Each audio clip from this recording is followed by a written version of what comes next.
What's up, YouTube? It's Joe from Mursey Morphs.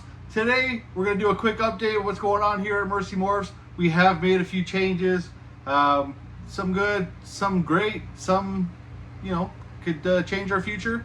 But yeah, we'll just do a quick video, give you some updates on what's going on around here and where we've been.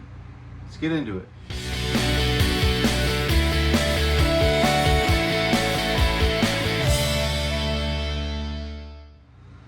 Alright, you guys, welcome back.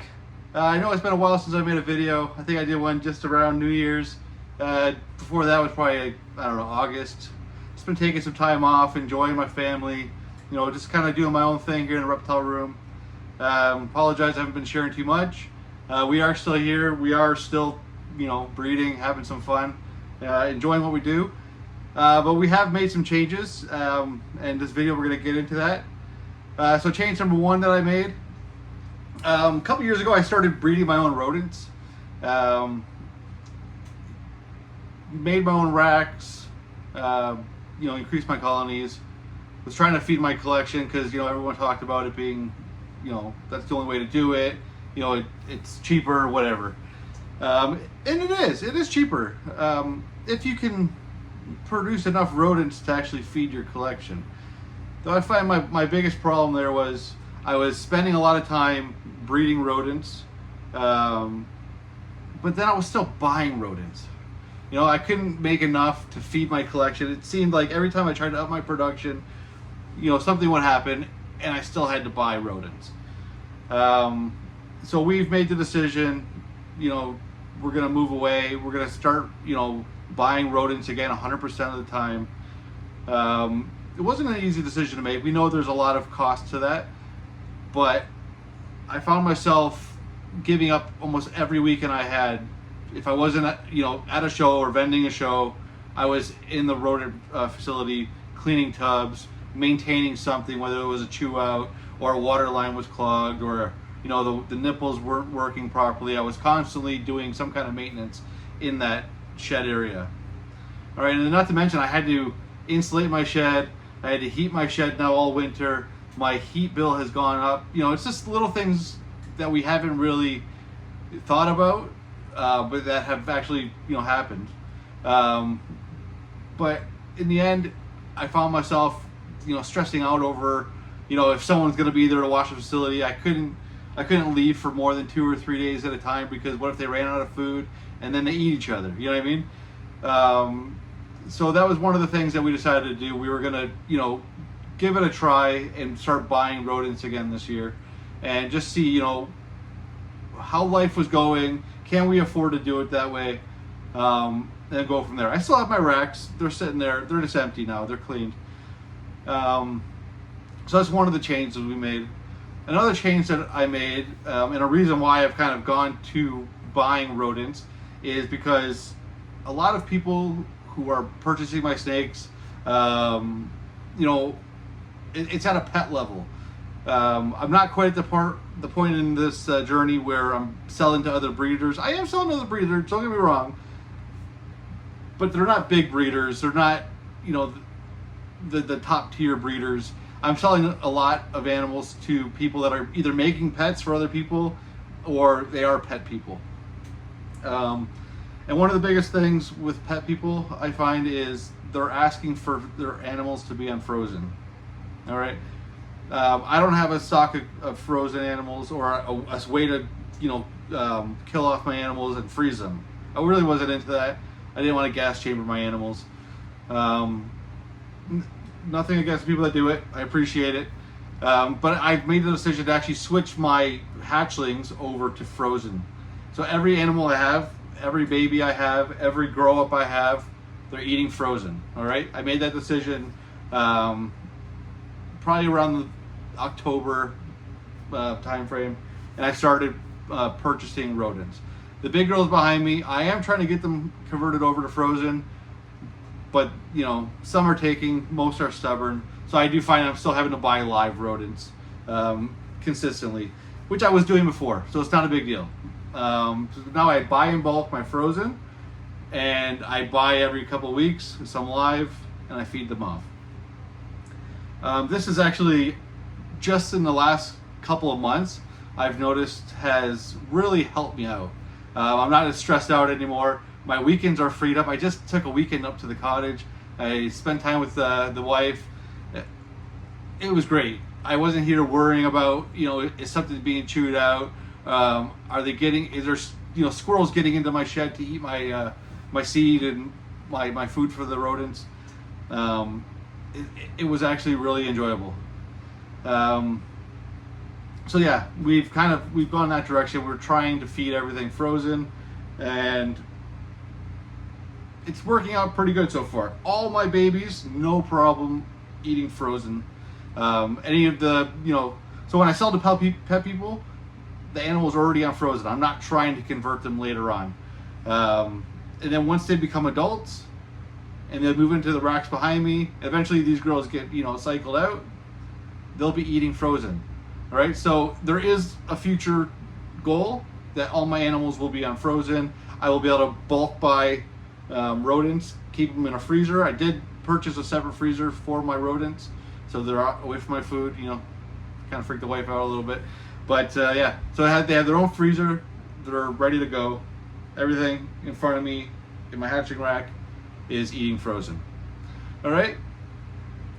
Change number 2 that we made. I guess that was 2 changes. So change number 3. Very, very excited for this. Something we strive for. We've been talking about buying for a couple of years. I'll just show you. It's right here. We went out and purchased the Caxton ultrasound. This thing's amazing. Love it. I bought it used, guys. Got a good deal on it. Probably paid 50% of the retail value. Amazing. The guy that had it used it maybe, I think he said he used it for like half a season or a season. Just couldn't figure it out, couldn't get into it. But for me, that's what we're going to talk about next. So stepped up, made that purchase. Trying to think, that ultrasound is like $2,700 US, which is like 4,000 Canadian. I bought it for $2,000 cash. Like I said, it was a great deal. Basically 50% of the cost. Came with the foot pedal, came with some extra ultrasound gel. And I've never ultrasound anything in my life. All right, I'm a nurse by trade, but in my field, I don't use an ultrasound. But yeah, so I came home, I ultrasound the girls behind me, and let's say I've got about 23 females behind me, okay? I was breeding 23 females every month I got 5 males that are breeding. So, once a week, sometimes a little bit more than once a week, those males were going in with these females behind me. After doing my ultrasound, I found that only maybe 6 females were actually producing follicles that were worth breeding, so over 10. I found 2 girls, one over on this end here was 27 millimeters. This girl behind me here was 33 millimeters. I didn't even know how far along they were because I didn't have an ultrasound. So every month I would just pair every week. I would throw the males in, different female. Once a month, the female would get a male. I was wearing my males out. One of the big pushes that got me to this point this year was a big purchase I made a couple years ago in a package deal. I bought that Ultramel triple het Hypoclown Pie Boy, and last year I bred him to 13 girls. 13 girls. All right. He would go off food. He ended up with an RI. I took him to the vet. We got him all cleared up, and then he would be off food. It just never really put back on his weight. And eventually this fall, I was trying to assist feed him because I was trying to get him ready for this next season, because I named him Stud for a reason. He's a very powerful male, or was a very powerful male. And unfortunately, he just never put on any weight, and he wasn't responding to being assist fed, and ended up passing away. All right, he would regurge the assist, and it was not a good situation. Something I'm gonna have to deal with, and messes you up mentally. Um, but yeah, I do recommend we don't breed to 13 or one male to 13 females in a season. I might have overdone it. He did give me what is it, nine good clutches and one girl slugged out. So I mean, he would have done 10 out of 13 girls. But again, if I had an ultrasound last year, I might have been able to stagger my breedings better and, you know, give him some more time off. Maybe he still would have went to 10 girls, but it would have been at different points in time and not, you know, 2 girls a week basically. So yeah, that's a big change. Ultrasound, absolutely amazing. I recommend it, guys. It's a big investment, but it's gonna set us in the right direction for the future. Like I said, I've already got 2 gravid girls, just waiting on ovulations, and then you know, post prelay sheds, and then eventually eggs. Sorry, just heard a beeping. All right, sorry about that, guys. My fire alarm was going off. Don't know why, but anyway, change the battery. Everything's good. Where was I? Oh yeah, the ultrasound. Great investment. I highly recommend it. It's going to push us forward. But yeah. Next I want to talk about sales. Some stuff I have for sale. So currently right now I got 9 girls for sale. Okay? And one behind me. 10. In January of this year was probably one of my best sales months ever. I sold nine animals, which is pretty good. I don't think I've ever sold 9 animals actually, probably in a year. I sold it in 1 month. So I think the market is turning around, guys. Things are looking good. I did sell a couple animals on, you know, package deals on auction and stuff like that, but still 9 animals out of my rack into happy homes. I got 1 animal going out tomorrow for February, maybe 2, and I've got another one going out probably in the next 2 weeks. Sold to a local family, and yeah, that leaves me with 9 animals for sale going into spring, which isn't too bad. So yeah, things are, you know, looking up. It's not all about sales. You gotta enjoy this. I do enjoy making these animals. I love them. They can stay as long as they want. Ask my customers. I tell them no rush. They're good. They're fed. They're taken care of. They're safe. But yeah, I do appreciate all my customers and all the, you know, the inquiries, the communication, the questions, people just wanting to learn and absorb information. And I appreciate my customers, you know, giving me information, letting me know stuff that, you know, maybe they've heard and I haven't. It's really, really an amazing hobby. It's always growing. We're always learning, you know, new ideas and new ways of doing things. So yeah, hopefully, you know, we're mid-February now. It's what day is today? February 15th. So day after Valentine's Day. Happy Valentine's, by the way. Sorry, I'm kind of all over the place here. Don't really have anything planned to talk about. I just know I haven't done a video in a while. Thought I would, you know, say hi to my viewers. You know, put something on my channel. It's been a while. Next thing I want to talk about is I've started a podcast on Instagram with my buddy Jeff from Mursey Morphs. If you guys know him, he works at Billy's a lot, Mutation Creation, helps him out there. But just a great guy. We just, you know, started shooting the shit on lives on IG, and, you know, it's just kind of grown from there. We get a lot of people tuning in, watching us. We've had a couple people tap in and want to, you know, be on our show and just hang out with us.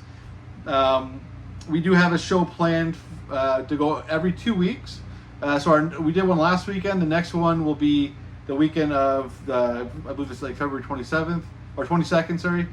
I'm gonna have Mike from Balls of Fury. Good guy. You know, big following. Wants to come on our show, hang out, show off some animals. It'll be fun, guys. So if you are around, we usually go live around 7 p.m. Eastern time. We hang out for an hour or so. And yeah, it's a good time. If you guys are interested, you want to join our live, no pressure. Just send a request, or drop a comment in the live, and we'll send you a request. We can just hang out. Everyone can get to know each other. It's no pressure. Very, very small show.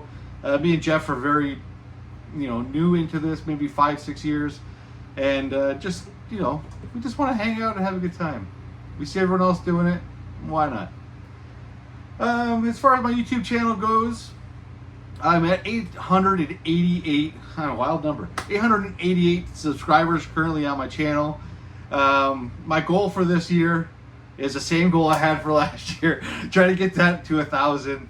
But yeah, I haven't been making too many videos, but this channel is just for fun.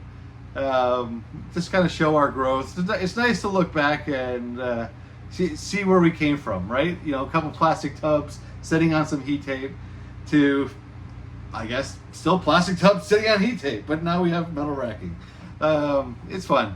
We're really enjoying ourselves, and we appreciate everyone who has hit that subscribe button and follows our journey. If you do like this content, guys, please do smash the like button, subscribe to our channel, and I promise we will make more videos, but just nothing really to show you right now. I'm enjoying life. I'm enjoying family. My kid's in baseball. I know it's winter time, but he's doing winter training indoors. So he's finally he got on a select team this year. So we're gonna do some traveling, have some fun this summer. All right. So maybe I can put some of those videos out. But yeah, guys, again, don't forget to like, share, and subscribe. We'll see you guys on the next one. Peace.